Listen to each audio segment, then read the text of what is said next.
His name is Theseus, or Theseus. He kills the bull of Marathon. He slays the Minotaur in Crete.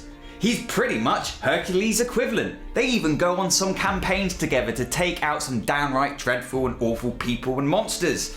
But what is he most famous for according to Athenians, at least ancient Athenians? Well, he's famous for founding their city as, indeed, a city.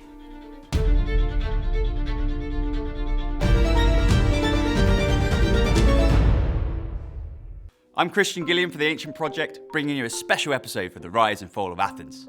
Two main characters in the mythical story are Cecrops, who we've already seen, and Theseus. Between them are a number of other kings and usurpers, but, we'll skip them for the moment. Hoping he made Theseus' mother to be pregnant, King Aegeus, who comes generations after Cecrops, left her tokens that a grown-up Theseus could use to prove his parentage. A sword and a pair of sandals. These were hidden under a heavy rock. He lifts it with ease when, as a young man, he is told of his origins and the tokens by his mother. He at once sets off for Athens to claim his entitlements, but decides to go by foot rather than sea. This decision to take the longer, more dangerous route is inspired by a want for adventure. Theseus is to be Heracles. He wants to mimic his great labours. Indeed, Theseus sets out and destroys several dangerous and downright horrible people on his way to Athens. After all this, Theseus arrives in Athens to claim his place. But he keeps his identity secret upon arrival. Medea, the infantile wife of Aegeus, rightly suspects Theseus as the son of the king. She convinces the king to send Theseus out against the bull of Marathon, hoping that this would kill him. When Theseus kills the bull, Aegeus offers him some poison. This, we are told, is at a dinner in celebration of the beast's demise. Before he could eat the poisoned meat served to him, Theseus draws his father's sword, presumably to cut the meat, but also in the hope of providing a more suitable because subtle sign to his father. Aegeus instantly recognizes the sword, figures out that the man is his son, and has the poison removed. On another account, the poison is in a wine cup, which Aegeus knocks out of Theseus' hand. Well, in either case, Theseus becomes heir apparent, Medea leaves town. As suggested, Theseus was Athens' Heracles. He performed many labours over the years, including the famous slaying of the Minotaur, and some other labours he did with Heracles himself. The first effort to make Athens a political centre comes, according to the myth, from King Cecrops. Cecrops not only presided over the competition between Athena and Poseidon, as we saw, he crucially organised Attica into 12 demes, or towns. According to the ancient geographer Strabo, this is a strategic response to the threat of Carians by the sea and Aeons by the land. Indeed, Athens, with its impregnable Acropolis, was the strongest and largest of settlements in Attica of the Bronze Age. Theseus sought to consolidate Cecrops' work, and likewise strengthen Athens by incorporating its surrounding areas. As the Hellenistic historian Plutarch puts it, Theseus conceived a wonderful and far-reaching plan, which was nothing less than to concentrate the inhabitants of Attica into a single urban area. In this way, he transformed them into one community belonging to one city, whereas until then, they had lived in widely scattered communities, so it was difficult to bring them together in the common interest. This process was known as Syenoecism, or a bringing together into one home. According to Plutarch, though it is a view shared by Aristotle and most other literary sources, the common people welcomed Theseus' proclamation. This is where the phrase, "Come hither, all ye people," is said to have come from.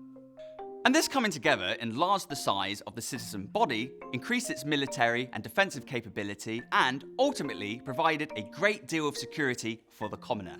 The polis would protect the smaller settlements from each other and from people further afield, perhaps even pirates.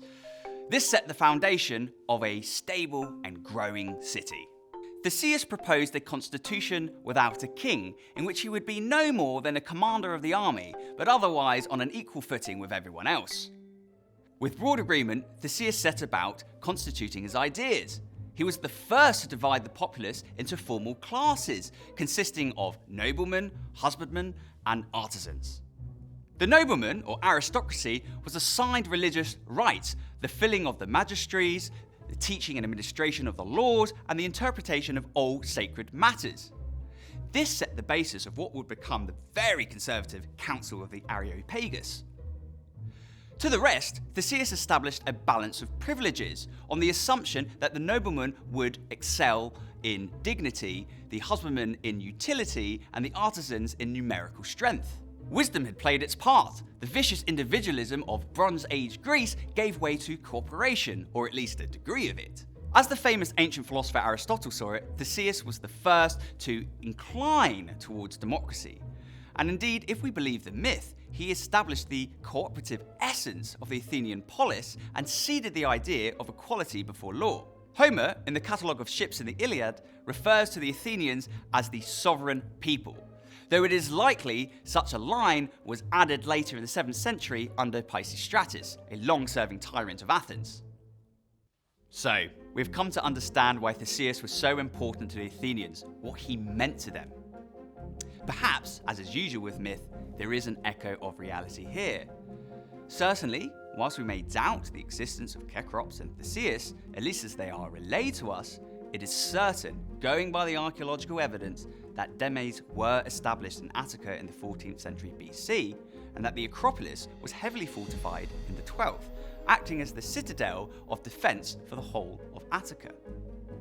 So, Theseus may not have really existed, but the coming together of Attica, or the Attic demes, into a single polis certainly did happen. Still, Theseus remains the symbolic founder of the city. Thank you once again for joining us. I hope you found the episode interesting. If you have any questions, comments, concerns, then by all means go down to the comments section below and have at it. At the same time, I have to do the usual spiel and ask you to ring that bell, follow, like, share, all that stuff. Of course, only if you think it's valuable. And if you really want to support us, consider joining our Patreon community. Doesn't cost too much. You'll get some benefits, and above all else, you're going to help us produce this content primarily for free and as for as many people as possible. I'll see you next time. Yes, us.